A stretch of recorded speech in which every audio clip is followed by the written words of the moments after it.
খালেদ মহিউদ্দিন বলতেছে যে ছাগলে খাওয়া আয়াত যেটা সেটা এটাও খুব ইম্পর্টেন্ট। এটা নিয়েও আলোচনা করতে একটু সময় লাগবে, কারণ হচ্ছে গিয়ে অনেকগুলা প্রাসঙ্গিক বিষয় এটার সাথে জড়িত আছে। যে জড়িত জি, বিষয়গুলা যদি না নিই তাহলে মানে আলোচনাটা খুবই হয়ে যাবে। আহ প্লিজ। বলতেছে, আব্বাসী বলতেছে এটা নাকি জয়ীফ হাদিস বা জাল হাদিস, এটা এরকম কিছু একটা বলতেছে। কিন্তু আপনারা যারা আহ অন্তত কম্পিউটার চালাতে পারেন, ইন্টারনেট চালাতে পারেন, আপনারা একটু সার্চ করে দেখেন এটা জয়ীফ হাদিস কিনা। আপনারা একটু সার্চ করে দেখেন এটা জয়ীফ হাদিস কিনা বা জাল হাদিস কিনা, একটু দেখেন। hadisbidi.com এ এটা আছে, আপনি sunnah.com এ এটা আছে, আপনারা একটু সার্চ করে দেখেন এটা এটা কিনা। আমি আর কিছু এই বিষয়ে কিছু বলবো না, আপনারা নিজেরা দেখলেই বুঝতে পারবেন যে এটা একটা হাসান সহি হাদিস। আপনারা যদি চান এই মুহূর্তে চেক করে দেখতে পারেন, এই মুহূর্তে আরেকটা ট্যাবে আপনারা চেক করে দেখেন, sunnah.com এ দেখেন, এসে দেখেন। আমি হাদিসটা বের করছি, sunnah.com থেকেও দেখাবো, জি।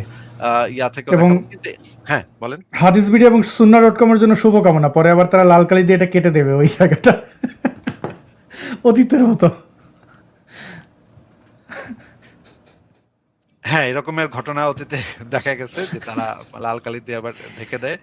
আমরা প্রথমে আমরা দেখি যে এই হাদিসটা hadisbidi.com থেকে দেখি। প্রথমে আমরা দাঁড়ান আমি বের করতেছি। প্রথমে আমরা ইংরেজি সুন্নাহ একদম সরাসরি sunnah.com থেকে দেখি, তাহলে সবচাইতে ভালো হয়। sunnah.com তো একদম দারুস সালাম প্রকাশনীর যে বইগুলা সেই বইগুলা থেকে জিনিসগুলা নেয়। এটা হচ্ছে সেই হাদিসটা। আ এইখানে যে জিনিস এইটা দেখেন, গ্রেড হচ্ছে হাসান। দারুস সালাম থেকে হাসান গ্রেড দেয়া হয়েছে এই হাদিসটাকে। এই যে দেখেন, এখানে যে জিনিসটা বলা হচ্ছে, আ এখানে আবার একটা টিকা দিয়েছে যে these verses were abrogated in recitation but not ruling. Other ahadith established the number of posturage to be 5. আচ্ছা, ঠিক আছে। হাদিসটা কি? The verse of stoning and breast feeding. এই যে verse of stoning and breast feeding of an adult, এই জিনিসটা আপনারা মনে রাখবেন। এই জিনিসটা মানে আলোচনাতে আসবে যে এইখানে যেই কাগজটা খেয়ে ফেলছিল, যে ছাগলটা যে কাগজটা খেয়ে ফেলছিল, সেই কাগজটা তে যেই আয়াতটা লেখা ছিল সেই আয়াতটা ছিল verse of stoning and breast feeding of adult. বয়স্ক লোকের দুধ পান। এখন এই কাগজটা রাখা হয়েছিল under my pillow when the messenger of Allah died. We were preoccupied with his death and a tame sheep came in and ate it. মানে একটা পোষা ভেড়া সেখানে আসলো এবং সেটা খেয়ে ফেললো। আহ, এই এই এইটা আর পাওয়া যায় না, এই আয়াতটা আর পাওয়া যায় না। এখন আমরা দেখি যে এই যে ব্রেস্ট ফিডিং এবং এই জিনিসটা আসলে কি, ঘটনাটা কি। এই ঘটনাটা হচ্ছে সবচেয়ে ইম্পর্টেন্ট। প্রথমে আমরা তার আগে আমরা হাদিস বিডি থেকেও এই হাদিসটা দেখে নিই। হাদিস বিডিতে এই হাদিসটার গ্রেডিংটা কি দেয়া হয়েছে চেক করে দেখি। চেক করে দেখতে তো আর সমস্যা নেই। জি, দেখেন, এটা হচ্ছে ১৯৪৪ নম্বর হাদিস, সুনান ইবনে মাজাহ, তাওহীদ পাবলিকেশনস।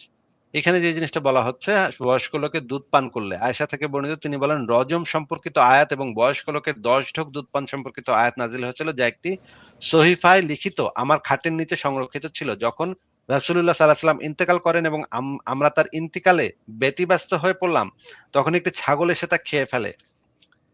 এই হাদিসটা দেখেন, তাহকিক আলবানী গত শতাব্দীর সবচেয়ে বড় মুহাদ্দিস আলবানী, নাসিরউদ্দিন আলবানী এটাকে হাসান গ্রেড দিয়েছে। উক্ত হাদিসের রাবি মোহাম্মদ সিকা আহমদ ইবনে হাম্বল বলেন তিনি হাসানুল হাদিস, আলী ইবনুল মাদানী বলেন তিনি সালি। এটাকে এখানে দেয়া হয়েছে, হাসান গ্রেডিং দেয়া হয়েছে। এই যে দেখেন হাসান গ্রেডিং।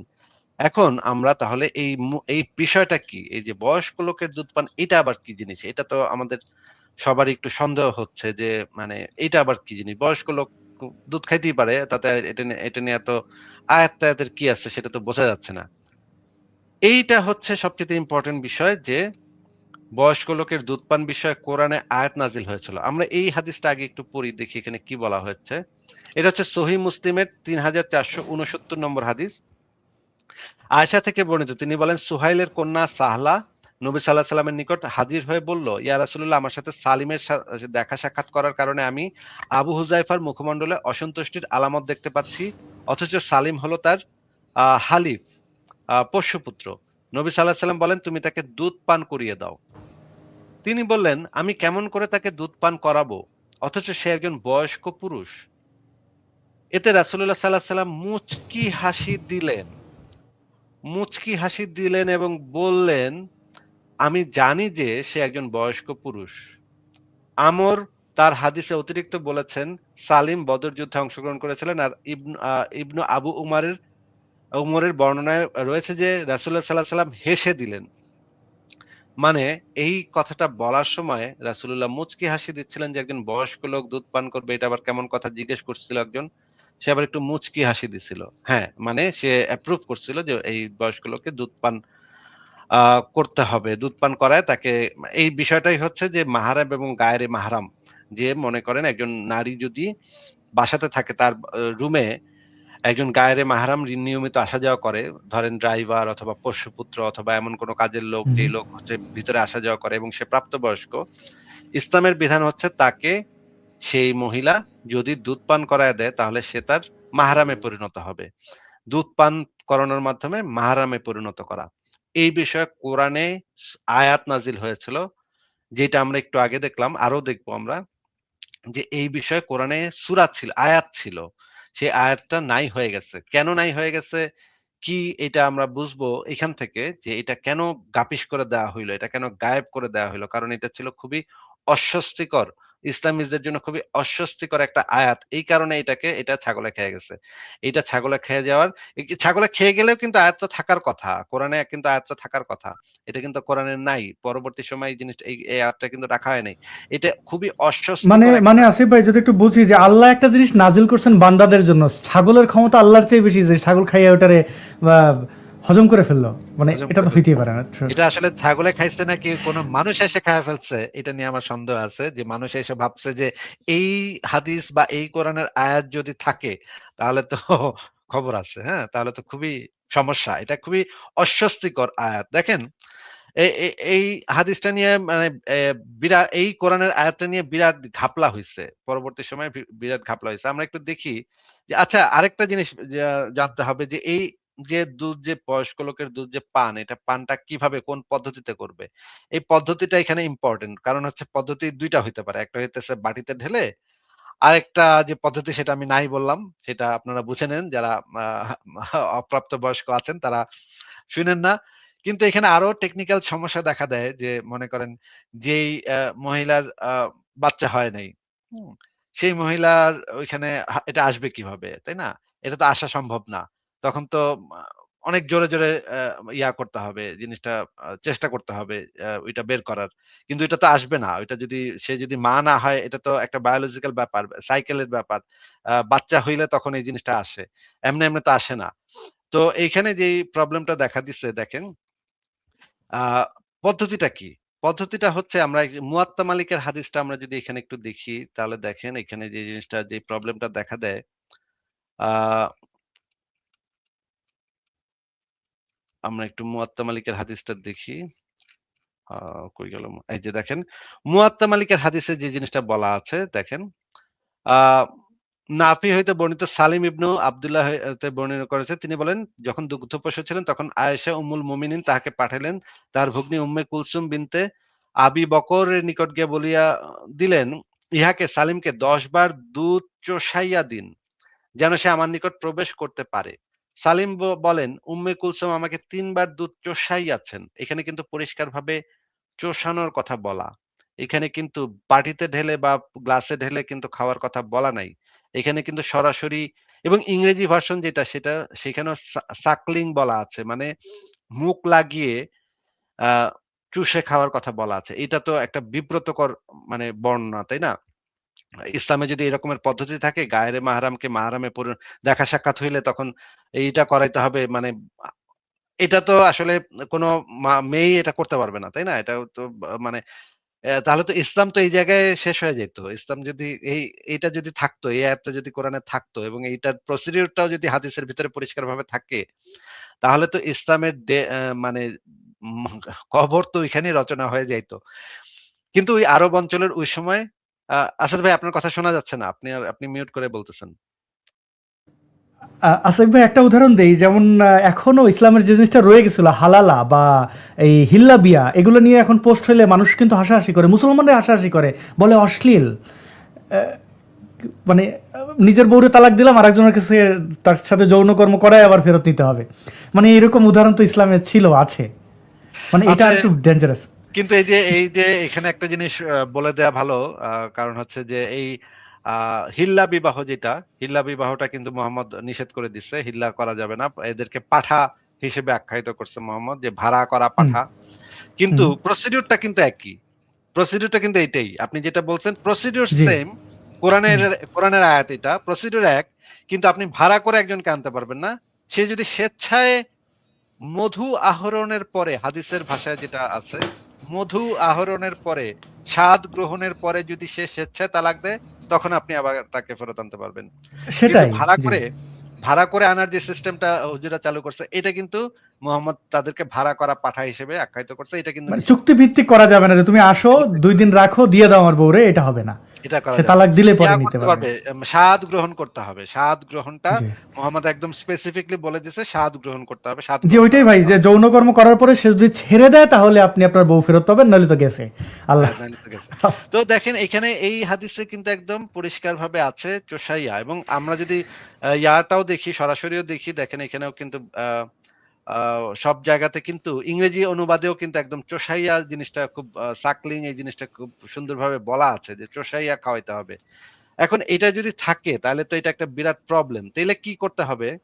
এখন আ এই হাদিসটাকে উল্টায় দিতে হবে, বা এই হাদিসটাকে গাপিস করে দিতে হবে। এখন এই হাদিসটা নিয়ে যে মানে ঘটনা ঘটছে, আমরা একটু দেখি যে এই যে ১ম এ আমরা দেখি যে এই হাদিসটা এই যে সরাসরি পান নাকি পাত্র, এটার একটা মানে ভেজাল। এই ভেজালের ভিতরে যে জিনিসটা, আয়েশার সূত্রে যে হাদিসটা বর্ণিত, সেখানে সরাসরি স্তন পান করার কথা বলা আছে।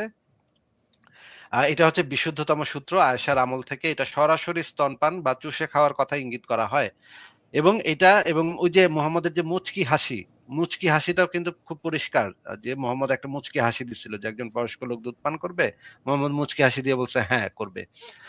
আ এবং এইখানে দেখেন আ হাদিসের পরবর্তী সময়ের যারা আলেম তারা দেখছে যে এটা তো আসলে সম্ভব না।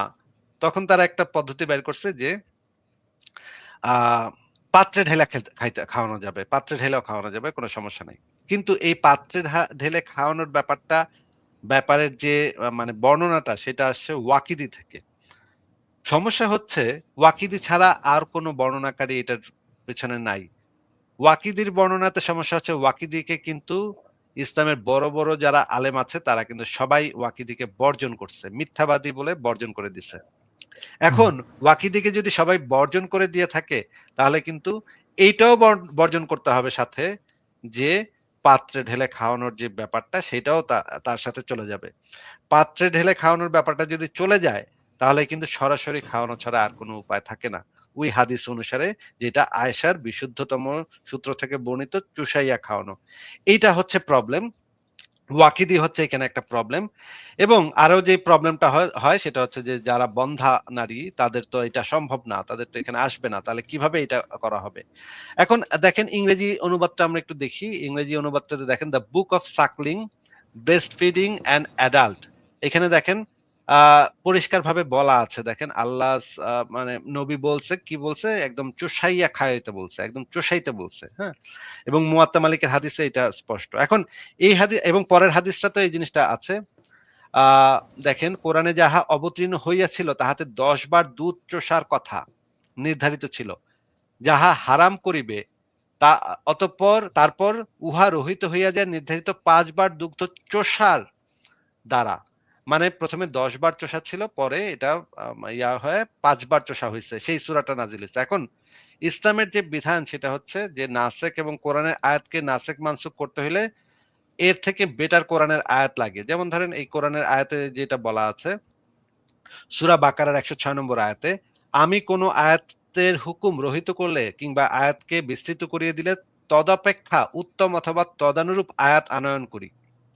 এখন ১০ বার দুধ চোষানোরটা থেকে উত্তম আয়াত অবতীর্ণ করল বুঝলাম, ৫ বার করল। এটা বুঝলাম।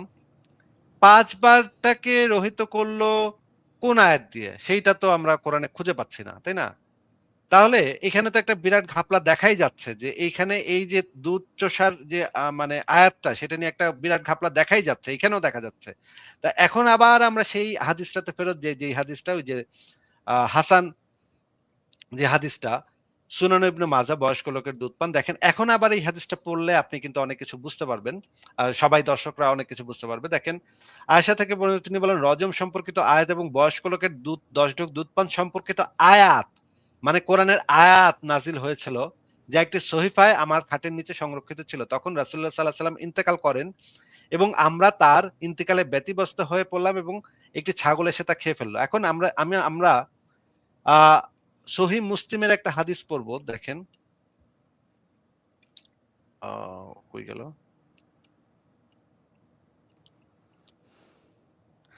এইটা দেখেন। আ আয়েশা থেকে বর্ণিত তিনি বলেন, "কোরআনে এই আয়াতটি নাজিল হয়েছিল ১০ বারে দুধ পানে হারাম সাবিত হয়। তারপর তা সাবিত হয়ে যায় এটা দ্বারা ৫ বার পান দ্বারা হুরমত সাব্যস্ত হয়। তারপর রাসূলুল্লাহ সাল্লাল্লাহু আলাইহি ওয়াসাল্লাম ইন্তেকাল করেন অথচ ওই আয়াতটি কোরআনের আয়াত হিসেবে তিলাওয়াত করা হতো।" শেষ লাইনটা দেখেন, "অথচ ওই আয়াতটি কোরআনের আয়াত হিসেবে তিলাওয়াত করা হতো।" তার মানে হচ্ছে এটা কোরআনের আয়াত ছিল এবং এটা তিলাওয়াতও করা হইতো। তাহলে সেই আয়াতটা তো এখন নাই। সেই আয়াতটা তো ওই ছাগলে খেয়ে গেছে। সেই কারণে আর পাওয়া যাচ্ছে না। তাহলে তো আব্বাসী যেই কথাটা বলল, সেইটা তো অনেকগুলা সহিহ হাদিস দ্বারা সাব্যস্ত হয়। অনেকগুলা এই যে সহিহ মুসলিম ইসলামিক ফাউন্ডেশন ৩৪৬৬ এবং অনেকগুলা সহিহ হাদিস দ্বারা এটাও বোঝাও যায় ওই হাদিসটাকে যদি আমরা তর্কের খাতিরে জয়ীফ ধরেও নেই, অন্যান্য সহিহ হাদিসগুলা সম্পর্কে কি বলবে? আমি মনে হয় যে এই জিনিসটা ভাবে দেখায় দিছি, খুব পরিষ্কারভাবে দেখায় দিছি যে এইটা আব্বাসী একদমই ডাহা মিথ্যা কথা বলছে। আ আ আসাদ ভাই এই ২ টা পয়েন্ট আমি তুলতে চাইছিলাম। আরেকটা পয়েন্ট হচ্ছে যে ধর্ষকের যে ৪ জন সাক্ষী সেটা মামলা। সেটা হুম।